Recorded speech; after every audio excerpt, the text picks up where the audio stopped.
आज पृथ्वी, आकाश, वायुमंडल विकराल विभीषिका का रूप धारण कर चुके हैं। प्रकृति मानव विध्वंसक तांडव पर उतर आई है। ममता से हमें अन्न धान्य परोसने वाली, सुहावनी ऋतुओं से हमें सहलाने वाली प्रकृति माँ आज क्यों रौद्र रूपा संहारक चंडिका बन गई है? इतना ही नहीं, प्रकृति का बर्बरता से दोहन करने वाला मानव आज कपट और वैमनस्य की कंटीली झाड़ियों में उलझ चुका है। मनुष्य आपाधापी की निकृष्ट मनःस्थिति के दलदल में गर्दन तक फंस चुका है। प्रतिशोध का वर्चस्व सर्वत्र है। कहने का भाव कि बदले की भावना सभी के भीतर समाहित हो चुकी है। आज मानवीय संस्कृति जीवन मरण के दोराहे पर आ पहुंची है। सारा विश्व पतन के रसातल में डूबने को तत्पर खड़ा है। एक और सर्वनाश अट्टहास कर रहा है तो दूसरी ओर मानवता सहमी खड़ी है। ऐसी विकराल परिस्थितियों के भीतर हमारे ऋषियों के द्वारा पूर्व समय में उद्घोषित हुई वो प्रेरणा फिर से गुंजायमान हो उठती है। कुर्वन्तो विश्वमार्यम, आओ सारे विश्व को आर्य बनाएं। कहने का भाव कि सभी को श्रेष्ठ और सुसंस्कृत बनाएं। रूस में जहां वर्गवाद का नारा लगाया गया, workers of the world unite, संसार के मजदूरों एक हो जाओ, लेकिन इस नारे के रौरूप नाद में अन्य वर्ग सहम कर रह गए। अगर इटली में चले तो इटली में फॉसिस्टवाद की ओर से एक नारा उद्घोषित किया गया, एवरीथिंग फॉर द स्टेट, सब कुछ राज्य के लिए है। तुम्हें अपना सर्वस्व अपने राज्य के लिए अर्पित करना होगा। इस नारे के द्रुत क्रांति चक्र में भोली भाली जनता पेरी गई। जर्मनी की ओर बढ़े तो वहां एक नारा बुलंद किया गया, एवरीथिंग फॉर द नेशन, तुम्हारा सब कुछ देश के लिए है, राष्ट्र के लिए है। लेकिन इसमें एक तंत्र को स्थापित करने की कुटिल भावना अंतर्निहित थी और इसी कुटिल भावना के कारण वहां की जनता त्राही त्राही कर उठी। अब दूसरी ओर आर्यव्रत की अध्यात्ममयी पुण्य स्थली भारत से परक कल्याण की वेद ध्वनियां झंकृत हुई। कुर्वन्तो विश्वमार्यम, किसी एक व्यक्ति या वर्ग की बात यहां नहीं की गई, अपितु सारे विश्व को श्रेष्ठ और उत्तम बनाने की बात की गई है। कारण क्या है? कारण यह कि यह देव संस्कृति है। चिर पुरातन काल से ही यह मानव को अनेक अनुदान देती आई है। मानवता के समस्त सद्गुणों को विकसित करने वाले सभी तत्व इसमें पर्याप्त मात्रा में विद्यमान है। विश्व की अंतः प्रेरणा को सही दिशा में ले जाने की सक्षमता और भावना इसमें कूट कूट कर भरी हुई है। इसीलिए अपनी श्रेष्ठतम स्वरूप, उच्च स्तरीय उद्देश्यों और महान सिद्धांतों एवं सार्वभौम रूप के कारण इसे विश्व स्तर पर श्रेष्ठतम संस्कृति की संज्ञा मिली है। यह मनुष्य को देवता बनाती है, अतः देव संस्कृति कहलाती है। भारतीय संस्कृति भारत के लिए ही नहीं वरन समग्र विश्व कल्याण के लिए है। भ्रात्राः मनुजाः सर्वे स्वदेशो भुवनत्रयम्, अर्थात इस धरती पर रहने वाले सभी मनुज आपस में भाई भाई हैं और यह धरती हमारा भुवन, हमारा घर है। ऐसा विचार करने वाला भारतवासी विश्व हित को दृष्टि पथ में रखकर ही कार्य करता आ रहा है। भारत भूमि सदा से संसार के अनेकों क्षेत्रों से आने वाले मानव समुदायों को आलिंगन में लेने के लिए बाहें फैलाए खड़ी रही है। विश्व में कहीं भी जो भद्र है, श्रेष्ठ, उत्तम और शुभ है, वह मुझ में आ जाए, ऐसा यहाँ के वैदिक ऋषि उद्घोष करते रहे हैं। आनो भद्राः कृत्वो यन्तो विश्वताः, श्रेष्ठ विचारों को सभी दिशाओं से ग्रहण करो और उनसे मिलने वाली प्रेरणाओं के रंग भरकर अपने जीवन को सुंदर और सरस बनाओ। जिस प्रकार से पेड़ की जड़ें चारों दिशाओं में फैलकर पोषक तत्वों को ग्रहण करती हैं, ठीक उसी प्रकार से हमें भी चारों दिशाओं से शुभ विचारों को एकत्रित कर अपने व्यक्तित्व का निर्माण करना चाहिए। और हमें यह भी स्मरण रखना चाहिए कि उत्तम विचारों का संबंध ना तो मानव के बाहरी रंग रूप से होता है, ना उसकी आयु से, ना विद्या से और ना ही बुद्धिमत्ता से। बालादि अपि शिक्षेत सुभाषितम, इसका तात्पर्य यह कि बालकों से भी अच्छी शिक्षा सीखने को मिले तो उसे ग्रहण करो। संत ज्ञानेश्वर जी और आदि शंकराचार्य जी, जिनकी जीवन लीला क्रमशः 23 और 32 की आयु में ही सिमट गई, लेकिन वह इतनी अल्पायु में भी श्रेष्ठ विचारों के अधिष्ठाता रहे और उन्होंने अपने विचारों से जन जन को लाभान्वित भी किया। इसलिए ऊंचे विचारों के स्रोत पर ध्यान न रखकर उसमें छिपी हुई अमूल्य शिक्षा को ग्रहण करना चाहिए। प्रभु श्री राम जी ने भी हमें यही संदेश दिया था। प्रभु श्री राम जिन्होंने रावण के प्राणांत करने से पहले लक्ष्मण को उसके पास भेजा। यूं तो रावण एक अहंकारी और विवेकहीन जीव था, किंतु समस्त अवगुणों से परे वह वेद और शास्त्रों का बड़ा विद्वान भी था और इसलिए प्रभु श्री रामचंद्र जी ने अपने भाई लक्ष्मण को उसके पास शिक्षा ग्रहण करने के लिए भेजा। आप इस बात को इस ढंग से भी समझ सकते हैं, जैसे एक एंटीना होता है, उसके इर्द गिर्द चारों ओर वातावरण में सिग्नल होते हैं। आपके टीवी में आने वाले चैनलों में आप किस फ्रीक्वेंसी के साथ अपने आप को स्वयं को ट्यून करते हैं, ये आप पर निर्भर करता है।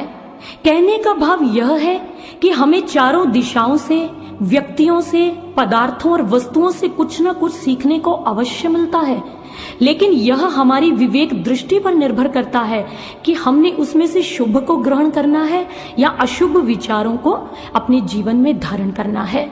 हमारे महापुरुषों ने तो यहाँ तक कह दिया, मानवों से ही नहीं अपितु प्रकृति से भी अच्छे गुणों को संचित करो।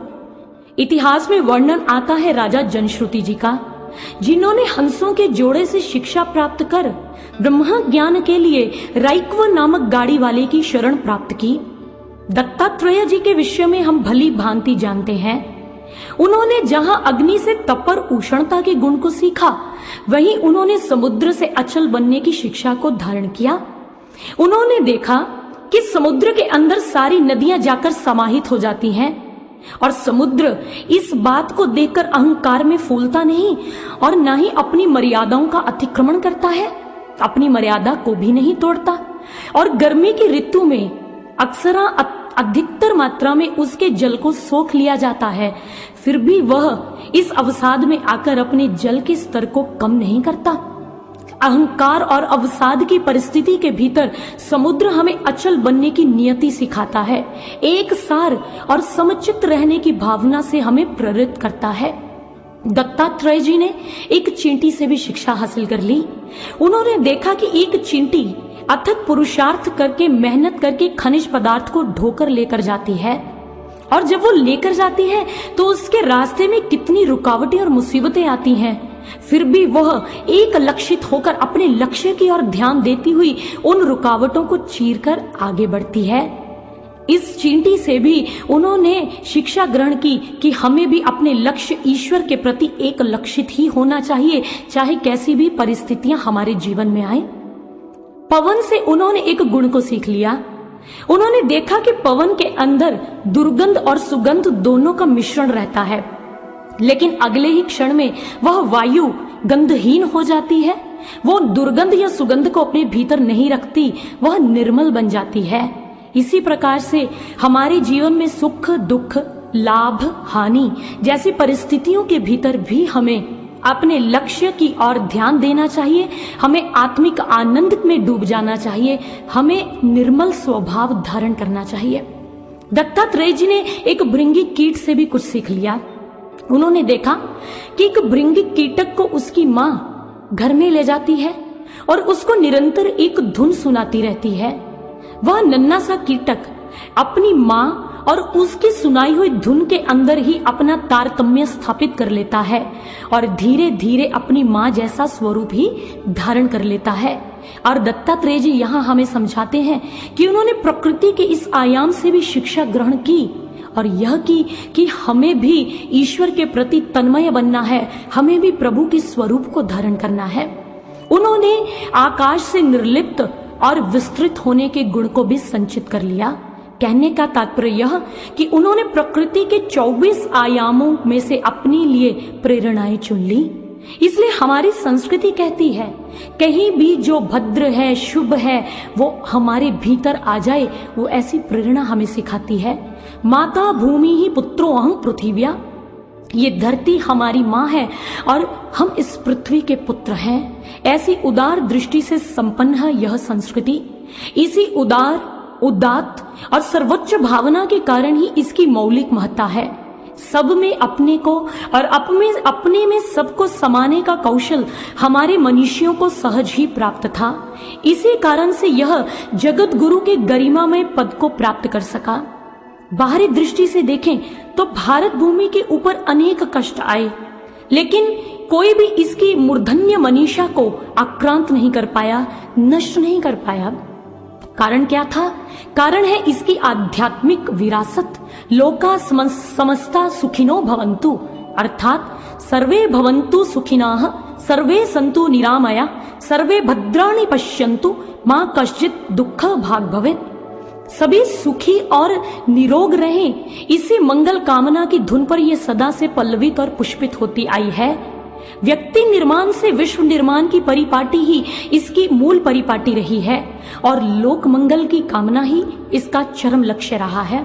क्योंकि जीवन जीने की यही शर्त है कि उसे सर्व कल्याण के लिए अर्पित कर दिया जाए।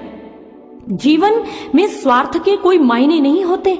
स्वार्थ से परिपूरित अस्तित्व का कोई अर्थ नहीं होता। परमार्थ ही जीवन और मृत्यु को वास्तविक अलंकार प्रदान करता है। अमेरिका के कवि हुए रॉबर्ट एन टेस्ट, उन्होंने अपनी अंतिम इच्छा को एक पत्र में लिख दिया और उन्होंने उसमें लिखा, एक दिन यह समय भी आएगा जब मैं एक चिकित्सालय के रोगी कक्ष में मृत्यु और जीवन के मध्य में संघर्ष कर रहा हूंगा, और तब ऐसी अवस्था में डॉक्टर घोषणा कर देंगे कि मेरा मस्तिष्क निष्क्रिय होने वाला है और मेरी जीवन लीला अब शीघ्र ही समाप्त हो जाएगी। ऐसे समय में मैं अपने परिजनों से यह निवेदन और अनुरोध करता हूं कि वह मेरी मृत्यु पर आंसू न बहाएं, विलाप ना करें और मेरी उस शैया को मृत्यु शैया न कहकर जीवन शैया कहकर संबोधित करें, क्योंकि मैं चाहता हूं कि मेरा शरीर पूर्णतर दूसरों के जीवन में सहायक सिद्ध हो सके। यही मेरी अंतिम इच्छा है।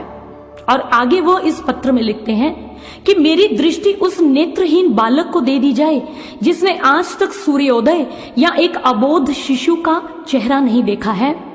मेरे गुर्दे उस व्यक्ति को दे दिए जाएं जो एक सप्ताह से दूसरे सप्ताह तक जीवित रहने के लिए किसी मशीन पर आश्रित हो गया है। मेरा हृदय उसको दे दिया जाए जिसके स्वयं के हृदय ने उसे आज तक अनवरत पीड़ा और दुख ही दिए हैं। और मेरा रक्त उस युवक को दे दिया जाए जो दुर्घटना ध्वस्त कार में से खींच कर बाहर निकाला गया है और जिसके वृद्ध माता पिता की समस्त आशाएं उस पर टिकी हुई हैं। और मेरा एक एक अंग, मेरी हड्डियां, मेरी मांसपेशियां उस बालक को दे दी जाए जो अपंग है और फिर से वो जीवन की दौड़ में भाग सके। इसलिए मेरे अवशेषों को जलाने के बाद जो भस्म बनती है उस भस्म को सारी हवा में बिखेर दिया जाए ताकि उससे सुंदर फूल विकसित हो सकें, खिल सकें। अगर कुछ दफनाना चाहते हो तो मेरी बुराइयों को, मेरे विकारों को और मेरे अवगुणों को दफना देना और मेरी आत्मा को ईश्वर में समाहित होने का अवसर प्रदान करना, यही मेरी अंतिम इच्छा है। गुरुदेव सर्वश्री आशुतोष महाराज जी कहते हैं, जिसने परमार्थ को ही अपना स्वार्थ बना लिया हो वही मनुष्यता को मंडित करता है और यही उसकी मनुष्यता का महिमा गायन हुआ करता है। इसीलिए हमारी रत्न गर्भा देव संस्कृति के अंदर ऋषि दधीची जी का वर्णन आता है, जिन्होंने पर कल्याण की भावना से पराभूत होकर अपनी अस्थियों तक का उत्सर्ग भी कर दिया। राजा शिवी जो कि भक्त वत्सल थे और एक पक्षी के प्राण बचाने के लिए अपने शरीर की बोटी बोटी कटवाने में भी नहीं हिचकिचाए।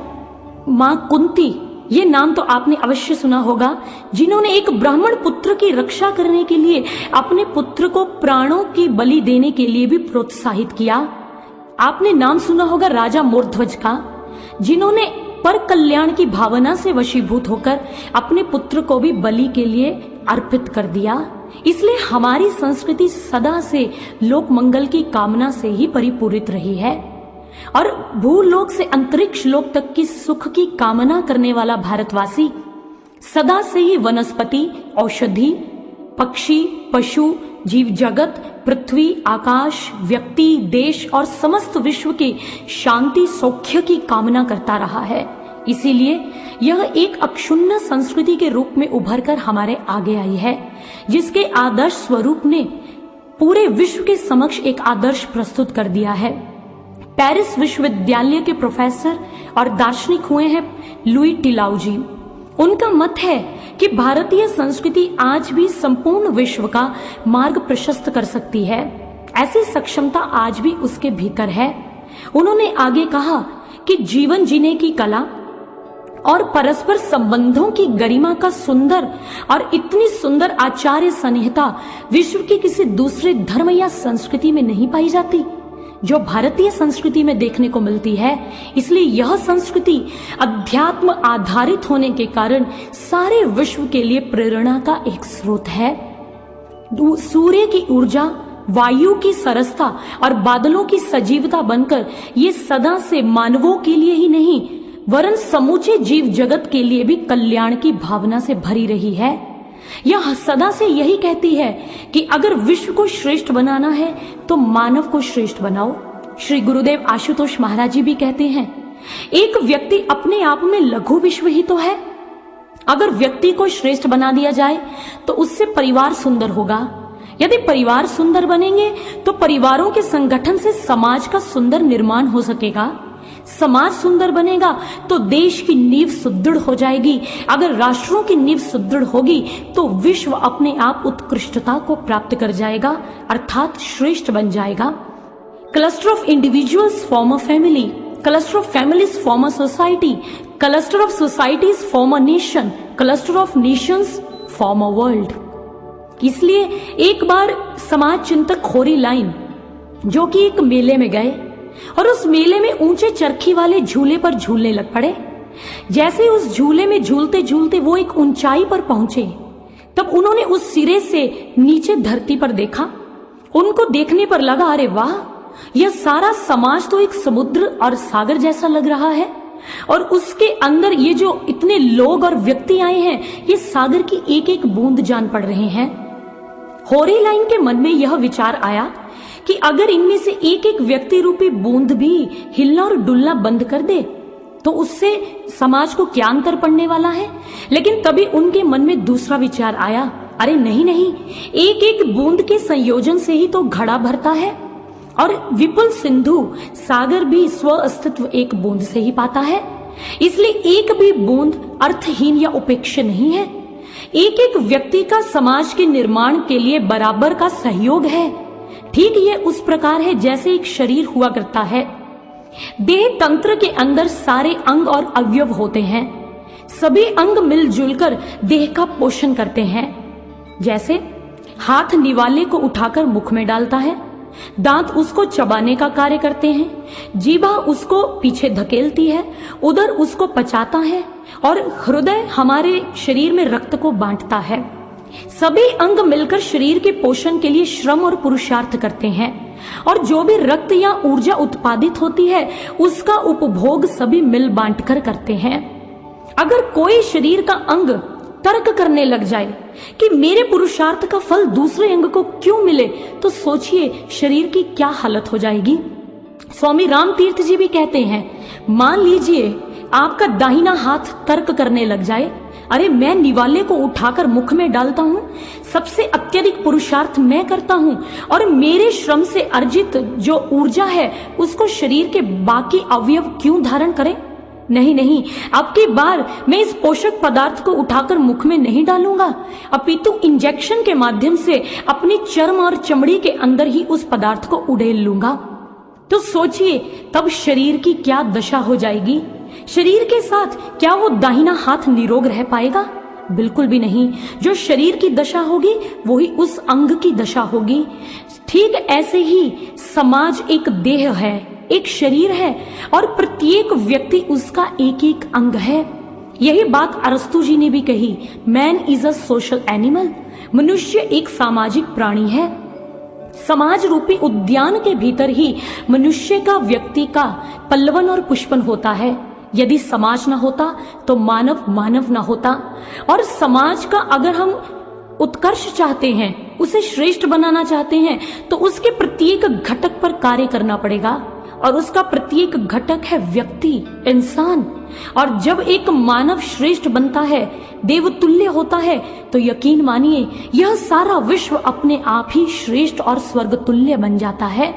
लेकिन विडंबना की बात यह है, आज के समय में मानव बंधुत्व, भाईचारा और सौहार्द की सुंदर भावनाओं को विस्मृत कर चुका है। इतना ही नहीं, आज के समाज के परिवेश में बहुत सारी कुत्सित भावनाओं का बोलबाला है, जैसे हिंसा, वैमनस्य, कपट, धोखा। बहुत सारी ऐसी भावनाएं हैं जो सर्वत्र समाज में फैली पड़ी हैं। मानव अधःपतन को प्राप्त हो रहा है। अथर्ववेद में हमारे ऋषियों ने कहा, उद्यानं ते पुरुष नावियानं जीवांतुं ते दक्षतातिं कृणोमि आहि रोहेम अमृतं सुखं रथमथ जिर्विर विदत्मा वदसी। अर्थात हे पुरुषार्थी पुरुष, तू स्वभाव से ऊर्ध्वगामी है, अधोगामी नहीं। तुझे परमात्मा ने अपने जीवन को सफल बनाने के लिए पूर्णतः समर्थ बनाया है। इसलिए प्रभु द्वारा प्रदत्त उनके कृपामय रथ पर आनंद पूर्वक बैठकर तुम अपनी यात्रा को निर्विघ्न पूरा करो। और यदि वृद्धावस्था में शरीर में तुम्हें शिथिलता का अनुभव होने लगे, तब अपनी वाणी से दूसरों का मार्गदर्शन करते हुए कल्याण के मार्ग पर तुम आगे बढ़ते जाओ। और उन्होंने कहा, मनुष्य दुर्गुणों में ना धसो तुम, है ऊंचा उठने में गौरव तुम्हारा, छिपी है जो तुम्हारे अंतःस्थल में, जरा उन शक्तियों का लो सहारा। प्रभु के उस सुधामय रथ पर आओ, निर्विघ्न नित्य आगे बढ़ते जाओ। वृद्धावस्था में जब तन क्षीण होवे, ध्यान रहे मन ना दीन होवे। तुम अपनी वाणी से प्रवाह भर दो, सबके मन में नया उत्साह भर दो।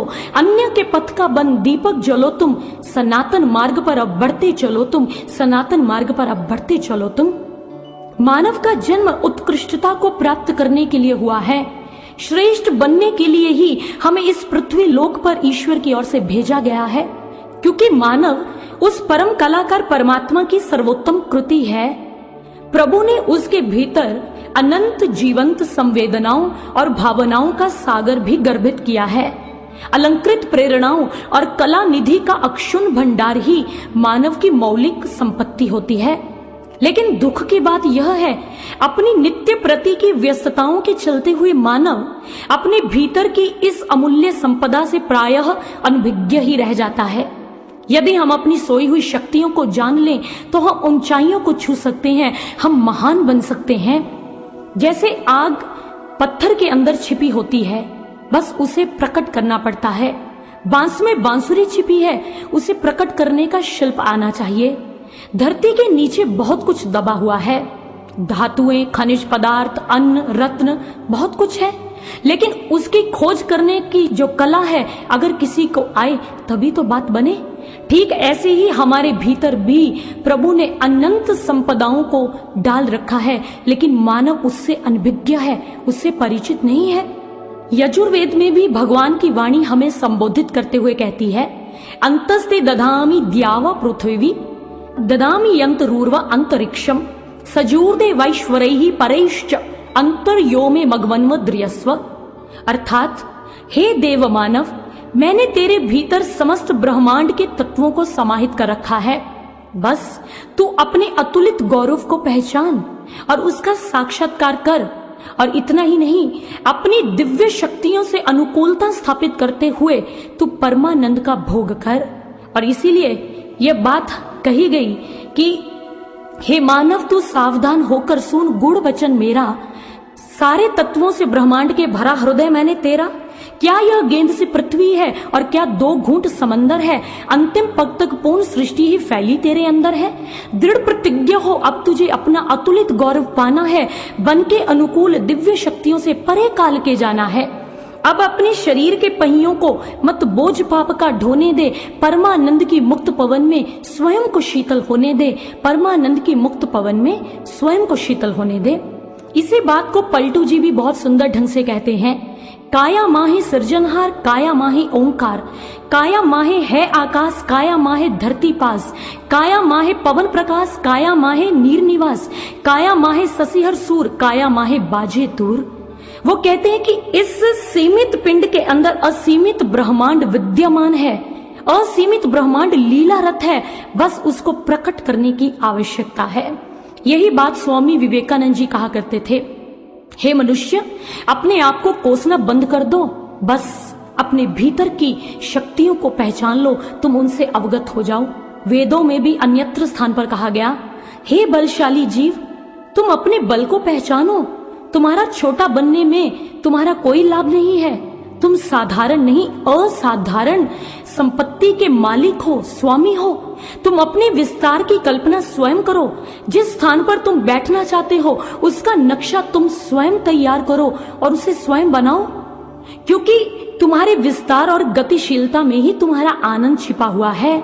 इसलिए अपने आप को लघु या छोटा मत समझो। यही बात छांदोग्य उपनिषद में भी आती है।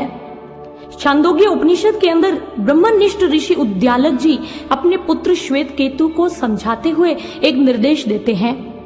वो कहते हैं कि श्वेत केतु जाओ और बरगद के पेड़ का एक फल ले आओ। श्वेत केतु गया और फल लेकर आया। अब ऋषि ने दूसरा निर्देश दिया, इस फल को 2 भागों में बांट दो। जैसे फल को विभाजित किया गया, फिर से उन्होंने एक प्रश्न अपने पुत्र श्वेत केतु के समक्ष रख दिया। अब उन्होंने कहा, इसमें क्या दृष्टव्य है? उसने कहा, इसमें ऋषिवर छोटे छोटे बीज दिखाई पड़ रहे हैं। ऋषि ने पुनः से एक और निर्देश दे दिया, कहने लगे, अब इस एक बीज को विभाजित करो। जैसे ही उसको 2 भागों में बांटा गया, उन्होंने अब फिर से प्रश्न करते हुए पूछा, किम अत्र पश्यसि, अब तुम इसमें क्या देखते हो? श्वेत केतु ने उत्तर स्वरूप में कहा, न किंचन भगवाह, हे भगवान, कुछ भी तो नहीं। इस बात को, इस उत्तर को सुनते ही उद्यालक ऋषि ने एक अमूल्य सूत्र का उच्चारण किया। उन्होंने कहा, हे सौम्य, जिसे तू न किंचन की उपमा दे रहा है, जो अणु तत्व तेरे लिए नेत्रग्राही नहीं है, अर्थात तू जिन्हें अपने नेत्रों से नहीं देख पा रहा है, उसी में महान न्योग्रस तिष्ठति, उसी के भीतर महान वट वृक्ष के उत्पन्न होने की शक्ति समाई हुई है। ये जो छोटे छोटे लघु बीज हैं, यही अव्यक्त और विराट बरगद के पेड़ की शक्ति का और सत्ता का संवाही है। जिस प्रकार से एक बीज के अंदर वृक्ष बनने की संभावना छिपी है, ठीक इसी प्रकार से मानव के भीतर भी बहुत सारी शक्तियां जो संभावित हैं, सोई पड़ी हैं, बस उसको देखने की देरी है। नोबेल पुरस्कार विजेता हुए एलेक्सिस कैरल, उन्होंने एक पुस्तक लिखी, मैन द अननोन। उसमें वो बताते हैं कि व्यक्ति के 2 स्वरूप हुआ करते हैं, एक जाना, दूसरा अनजाना। एक से वह परिचित है, एक से वह अपरिचित है।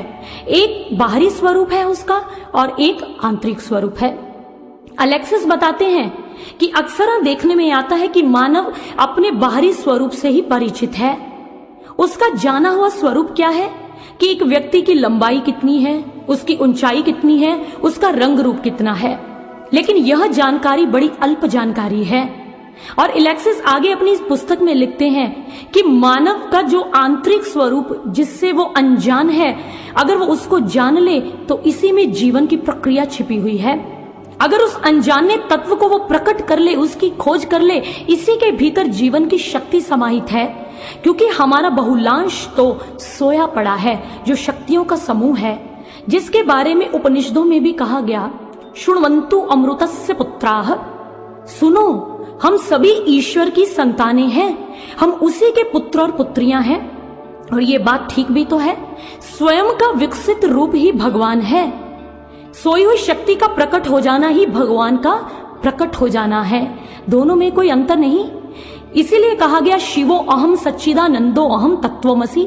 वेदांत का प्रत्येक महाकाव्य इसी बात की ओर इशारा करता है कि हमारा परिष्कृत स्वरूप ही भगवान है।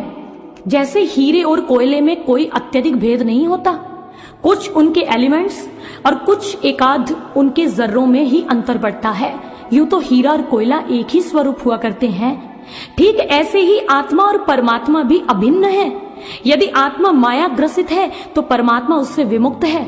आत्मा यदि अणु है तो प्रभु विभु है। आत्मा अगर ससीम है तो परमात्मा असीम है। ये तो वह बात है, जैसे एक बार एक व्यक्ति सागर के तट पर पहुंचा। उसके मन में यह प्रश्न आया यह जिज्ञासा आई कि मैं सागर के जल का अन्वेषण करके देखूं, परीक्षण करके देखूं कि ये किन तत्वों से बना है। उसने अंजलि में सागर के जल की कुछ बूंदों को लिया और परीक्षण हेतु उसे प्रयोगशाला में लेकर चला गया। जैसे प्रयोग किया तो परीक्षण के उपरांत जो निष्कर्ष सामने आया तो उसने पाया कि पानी जो है, जल की बिंदु, वो हाइड्रोजन और ऑक्सीजन के अणुओं से ही निर्मित होती है। अब वो पुनः सागर के तट पर चला जाए और फिर मन में जिज्ञासा धारण कर ले, अब मैंने एक बूंद को तो देख लिया, उसका विश्लेषण करके प्राप्त किया कि ये किससे बनी है। अब मैं सागर के संपूर्ण जल का अन्वेषण करना चाहता हूं, उसका विश्लेषण करना चाहता हूं। तो वो भ्रम में है, क्योंकि जिससे एक बूंद बनी है उससे सारा सागर निर्मित है, जिससे सागर निर्मित है उससे बिंदु बनी है। यही तो वो बात हो गई, बूंदे में समुद्र समाना, यह अचरज कासो कहूं। हमारे महापुरुषों ने कहा, बिंदु में सिंधु और सिंधु में बिंदु को समाने की कहानी है आत्मा और परमात्मा का विषय। जिसने आत्मा का दर्शन कर लिया, मान लीजिए उसने परमात्मा को प्राप्त कर लिया।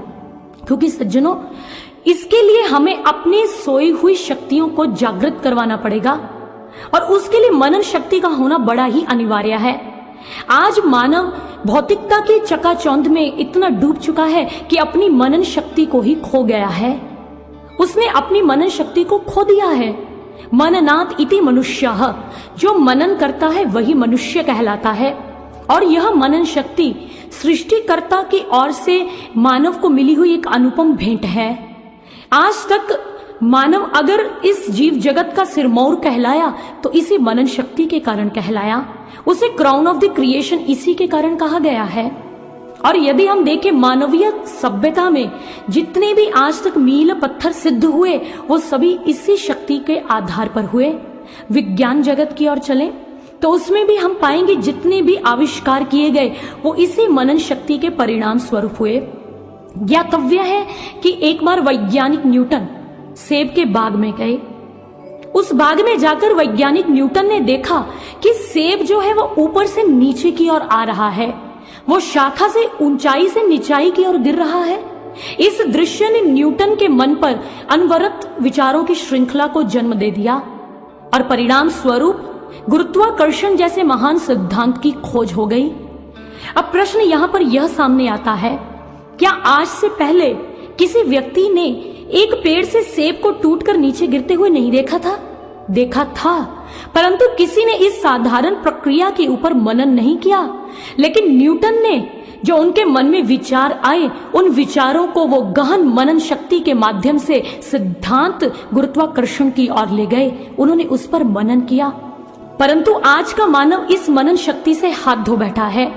मनन शक्ति के ह्रास के कारण ही उसके भीतर की जो श्रेष्ठ चिंतन और श्रेष्ठ विचारों जैसे सद्गुण हैं वह भी विलुप्त हो चुके हैं।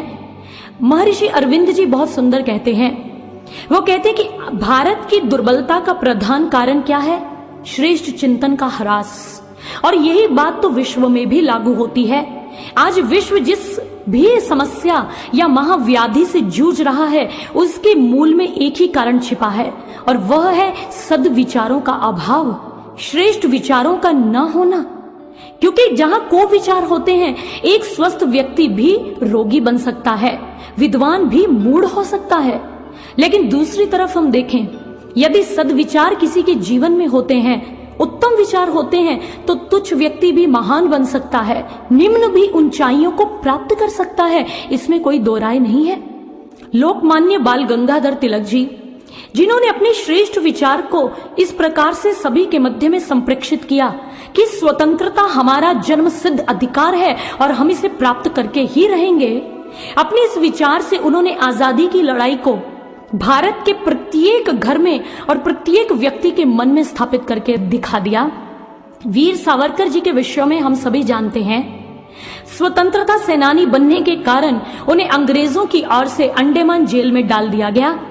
उस जेल के अंदर वीर सावरकर जी कोल्हू से तेल पेराया करते थे। एक दिन एक अंग्रेज ऑफिसर ने उनसे प्रश्न किया और उनसे यह पूछा कि वीर सावरकर, यह बताओ, तुम्हें क्या लगता है कि तुम्हारे मरने तक भारत देश आजाद हो जाएगा? वीर सावरकर जी ने जैसे ही ये बात सुनी, उन्होंने अपना विचार रखते हुए कहा, अरे तुम क्या समझते हो, मेरे मरने तक अंग्रेज मेरे देश पर राज्य ही करते रहेंगे। ये विचार, उत्तम विचार सुनकर वो अंग्रेज ऑफिसर लज्जित हो गया और मुंह लटकाकर वहां से दूर चला गया। इसलिए भगवत प्रेमियों, श्रेष्ठ विचारों का होना हमारे जीवन में बहुत जरूरी है। लेकिन यह श्रेष्ठ विचार कैसा हो, इसके बारे में जॉर्ज षष्टम हुए एक राजा इंग्लैंड के, जॉर्ज एक प्रार्थना किया करते थे ईश्वर के समक्ष, God grant me strength to accept things I cannot change, courage to change things I can, and wisdom to know the differences. उनकी इसी प्रार्थना को डॉक्टर रेनोल्ड ने 3 हिस्सों में बांट दिया।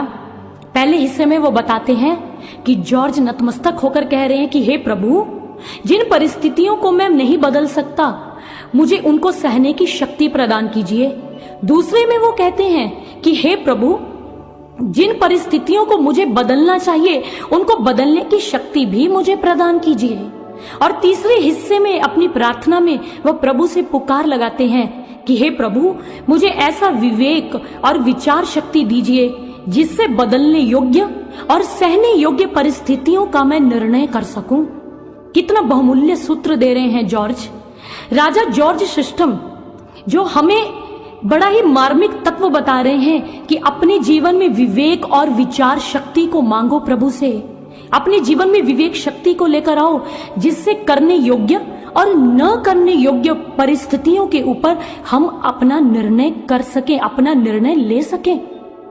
इसलिए एक होती है बुद्धि शक्ति और दूसरी होती है विचार शक्ति। बुद्धि शक्ति जिसका संबंध हमारे मस्तिष्क से है और हमारे दिमाग का संबंध हमारे शरीर से होता है।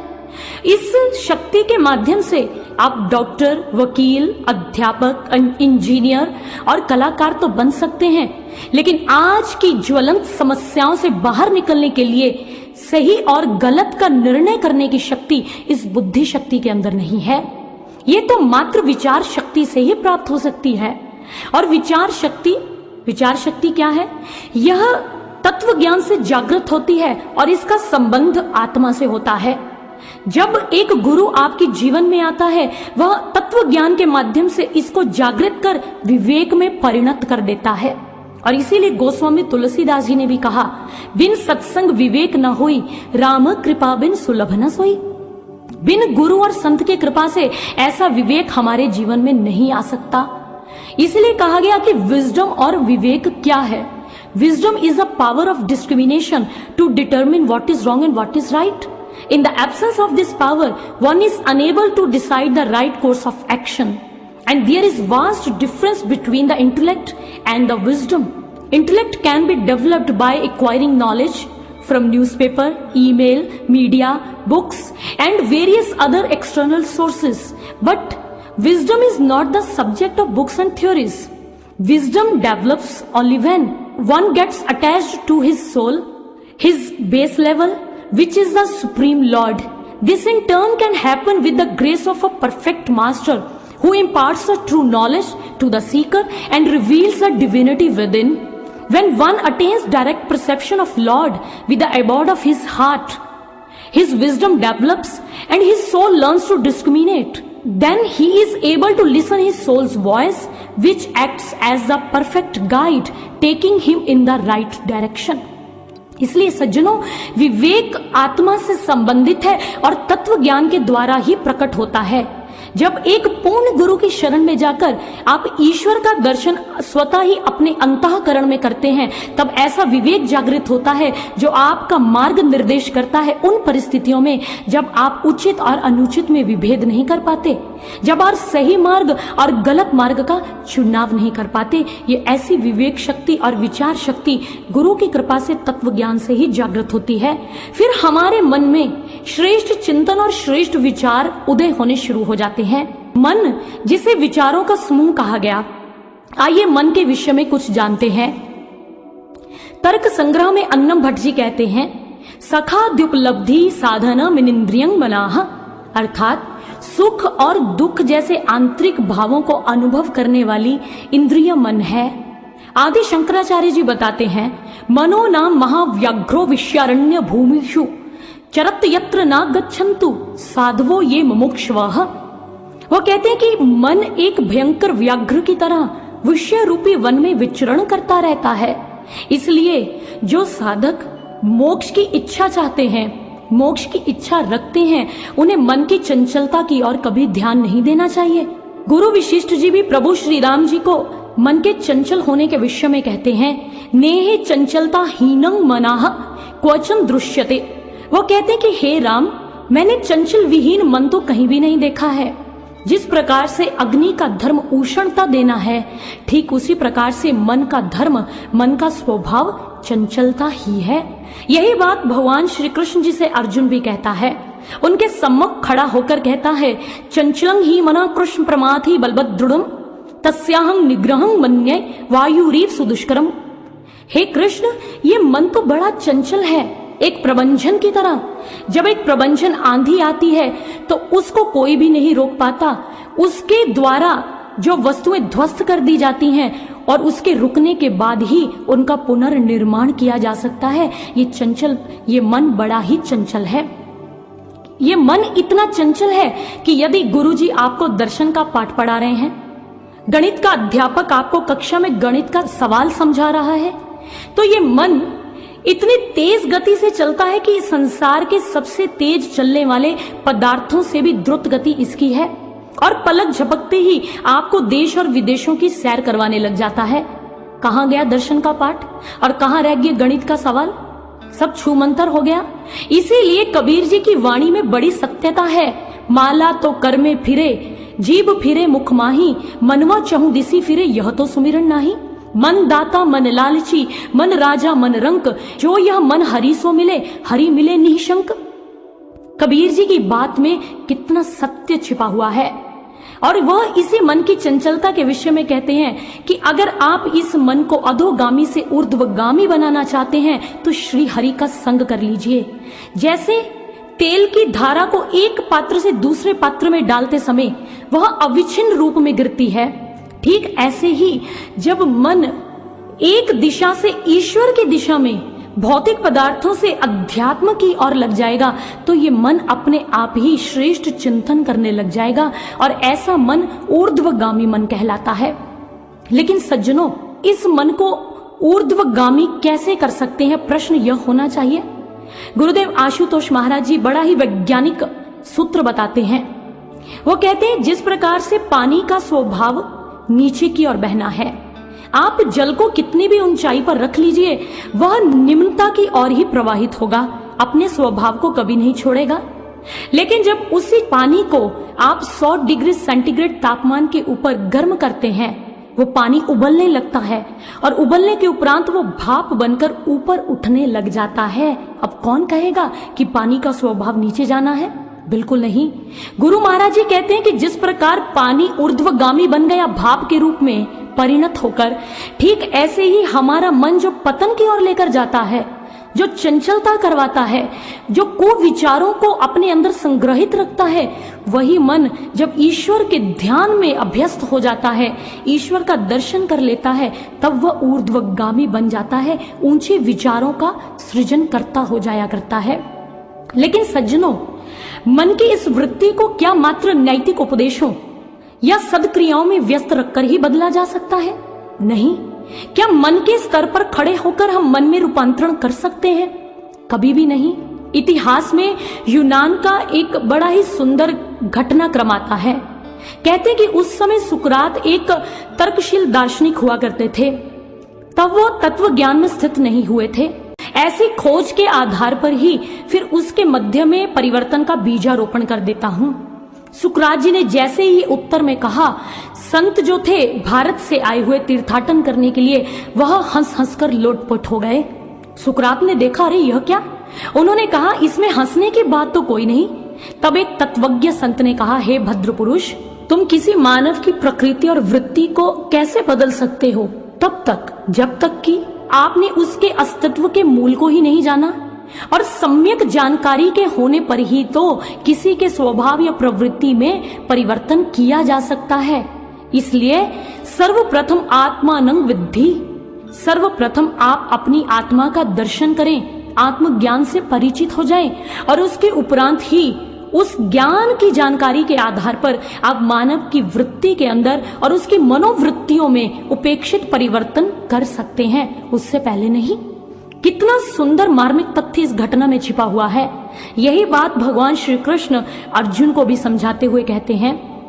वो कहते हैं कि अर्जुन, तुझे धर्म युद्ध करना है और अपने मन के धरातल से ऊपर उठना है। वही अर्जुन जो अवसाद में गिरकर कायरता और दुर्बलता जैसी मनोवृत्तियों के विरुद्ध ही संघर्ष कर रहा था, जहां उन्हें जगत गुरु धर्म युद्ध करने के लिए प्रोत्साहित कर रहे थे, और वही अर्जुन की मनोवृत्तियां उसे अकर्मण्यता के प्रबल पाश में बांध रही थी। श्री कृष्ण ने उसे मन के धरातल से ऊपर उठने का मार्ग सुझा दिया और उन्होंने कहा, अर्जुन, इस द्वंद्वात्मक मन का अतिक्रमण कर, अपनी आत्मा से लय स्थापित कर, उसमें एकाकार हो जा, क्योंकि यह आत्म तत्व ही हमारा अपराजय संकल्प शक्ति स्रोत हुआ करता है। और इसी के कारण हम मन की अनियंत्रित चालों पर आत्मबल से अंकुश लगा सकते हैं। उसके द्वारा दिए हुए अनुचित प्रस्तावों को हम आत्मा से प्रस्फुटित हुए संकल्प के माध्यम से ही टाल सकते हैं। इसीलिए वैदिक युगीन साधकों का यही लक्ष्य रहा और उन्होंने यही उद्घोषणा करते हुए कहा, यत् प्रज्ञान मुच्चेतो धृतिश्च यज ज्योतिरंतर मतंग प्रजासु यस्मान न ऋते किंचन कर्म क्रियते तन्मे मनः शिव संकल्पम अस्तु। उन्होंने कहा कि जो गूढ़ ज्ञान है, प्रज्ञा या मेधा है, वह सभी के मन में अंतःकरण में शाश्वत प्रकाश रूप में स्थित है, और हमारी ये कामना है कि हमारा चंचल मन उस अजय ज्योति स्वरूप संकल्प के ऊपर लगा रहे, स्थित रहे, ऐसी कामना हम करते हैं। इसलिए सज्जनों, इस मन की मनोवृत्तियों को आप तभी बदल सकते हो जब आप ईश्वर का दर्शन प्राप्त कर लेते हैं, और ईश्वर का दर्शन आप एक गुरु की कृपा से ही प्राप्त कर सकते हैं। ब्रह्म ज्ञान के माध्यम से ही अपने घट के अंदर ईश्वर का दर्शन प्राप्त कर सकते हैं। मन एक वाद्य यंत्र की तरह है। मान लीजिए आप एक अनाड़ी संगीतकार हैं, आपके हाथ में किसी ने एक वीणा या वाद्य यंत्र दे दिया। अब कहा भी इसको बजाओ और कुछ संगीत के स्वर निकालो। अब आपको कहा गया है तो बजाना पड़ेगा। आपकी उंगलियां उसके तारों पर चल रही हैं, संगीत भी प्रस्फुटित हो रहा है, लेकिन संगीत कैसा निकला? कर्कश और निहायती बेसुरा। इसलिए सज्जनों, जब वही व्यक्ति जो अनाड़ी है संगीत के क्षेत्र के भीतर, एक गुरु के पास जाता है और गुरु से संगीत की निपुणता को हासिल कर लेता है, फिर उसकी उंगलियों के इशारे पर वीणा की तारें चलती हैं, नाचती हैं, और उसमें से संगीत निकलता है जो कर्ण प्रिय और हृदय का प्रिय हुआ करता है। ठीक इसी प्रकार से ईश्वर के द्वारा मिला हुआ यह मन बड़ा ही बेसुरा संगीत निकालता है। ये ऐसा वाद्य यंत्र है। लेकिन जब आप गुरु की कृपा से ब्रह्म ज्ञान के माध्यम से आप इसके ऊपर कोई भी स्वर निकालते हैं, तब ये आत्मा की धरती के साथ मिलकर सुंदर संगीत को उत्पन्न करता है। कहने का भाव कि सुंदर, श्रेष्ठ, भद्र और शुभ विचारों की ओर ये आपको लगा देता है और उन्हीं विचारों के माध्यम से आपको श्रेष्ठ बना देता है। इसलिए एक मन को सुचारू ढंग से चलाने के लिए या उसके अंदर सुंदर विचारों का प्रत्यारोपण करने के लिए गुरु की आवश्यकता है। जैसे विद्या अध्ययन के लिए विद्या गुरु, परिवार के लिए कुल गुरु या राज्य के लिए राजगुरु हुआ करता है, ठीक ऐसे ही मन को परिवर्तित करने के लिए, मन की सोई शक्तियों का जागरण करने के लिए, श्रेष्ठ बनने के लिए सद्गुरु का मिलना बहुत जरूरी है। तुलसी जी कहते हैं कि गुरु को लोग पारस की उपमा देते हैं, लेकिन वह तो पारस से भी बढ़कर हुआ करता है। पारस के स्पर्श से कंचन भई तलवार, तुलसी तीनों नाग मिटे भार धार आकार। वह कहते हैं कि आप पारस का स्पर्श जब लोहे को करवाते हो तो लोहा तो सोना बन गया, कंचन के रूप में परिवर्तित हो गया, लेकिन उसके स्वरूप में, आकार में, प्रकार में और उसके भार में कोई भी अंतर नहीं पड़ा। लेकिन गुरु ऐसा नहीं करता। गुरु अपने ज्ञान के माध्यम से हमारे मन का रूपांतरण कर सकता है, व्यक्ति का व्यक्तित्व बदल देता है, हमारे जीवन का आमूल चूल परिवर्तन करके दिखा देता है। वह तो इस विश्व के अंदर अपने नंगे चरण लेकर चलते हैं, और यही आवाहन करते हैं कि कांटों तक को भी यह कहते हैं कि आओ मेरी शरण में। उन कांटों को वह सहलाते नहीं, अपितु अपने ज्ञान के हथौड़े के माध्यम से उसके उस चुभीलेपन को हर लेते हैं। और इसलिए आगे तुलसी जी ने कहा, ज्ञान हथौड़ा हाथ लिए सदगुरु मिला सुनार, तुलसी तीनों मिट गए भार धार आकार। एक बार एक साधक ने दूसरे अपने मित्र को चिंता में डूबे हुए देखा। उसने पूछा, भाई तुम इतने चिंतित क्यों हो? पहले साधक ने दूसरे की बात सुनकर कहा, भाई इतना अंधेरा है, इतना अंधेरा देखकर किसका मन विचलित नहीं होगा, ये कैसे दूर होगा? दूसरे साधक ने कहा, अभी सूर्य उदय होगा, अभी देखना उसकी रोशनी से ये तम अपने आप तिरोहित हो जाएगा। पहले साधक ने फिर मुख लटकाकर कहा, नहीं भाई नहीं, तुम नहीं देख रहे? इतना रजत चांद और असंख्य तारे मिलकर भी अंधेरे को तिरोहित नहीं कर पा रहे हैं, तो तुम्हारा सूर्य क्या कर लेगा? दूसरे ने बड़ा मुस्कुराकर उत्तर देते हुए कहा, अरे भाई तुम भी नहीं जानते, तुम सूर्य की प्रकाश की प्रचंडता और प्रखरता से अभी तक परिचित नहीं हो। अभी देखना, सूर्य की पहली किरण के फूटते ही, उदित होते ही ये तमिस्र अपने आप ही छट जाएगा, अंधेरा दूर हो जाएगा। ठीक ऐसे ही आज इस संसार के अंदर मानव को श्रेष्ठ बनाने के बड़े प्रयास किए जा रहे हैं। नवमंडल में छोड़े गए कृत्रिम उपग्रहों के माध्यम से भी श्रेष्ठ मानव का निर्माण नहीं हो सकता। उपार्जन की कला सिखाने वाले शिक्षालय या विद्यालय भी उत्तम मानव का गठन नहीं कर पा रहे हैं। वैज्ञानिक प्रयोगशालाओं के भीतर भी आप श्रेष्ठ मानवों का गठन नहीं कर सकते हैं। युगों युगों से श्रेष्ठ मानवों का गठन तो सदगुरु के हस्ततले होता आया है सज्जनों, सदगुरु के हस्ततले। इसलिए गुरु रूपी प्रकाश का होना, गुरु रूपी सूर्य का होना नितांत अनिवार्य है। इसलिए गुरु की शरण में जाएं। तुलसी इस संसार में 5 रत्न है सार, साधु मिलन हरि भजन दया धर्म उपकार। संसार के अंदर 5 वस्तुएं सार रूप में कही गई, साधु मिलन हरि भजन दया धर्म और उपकार। ये 5 सद्गुण अगर मानव में आ जाए तो उसको जीवन का सार तत्व प्राप्त हो जाता है। लेकिन तुलसी जी कहते हैं कि जिसे अपने जीवन में संत मिल गया, साधु मिलन जिसका हो गया, वो भाग्यशाली है। कैसे? मकरंद मधुमक्खियां चूस लेती हैं।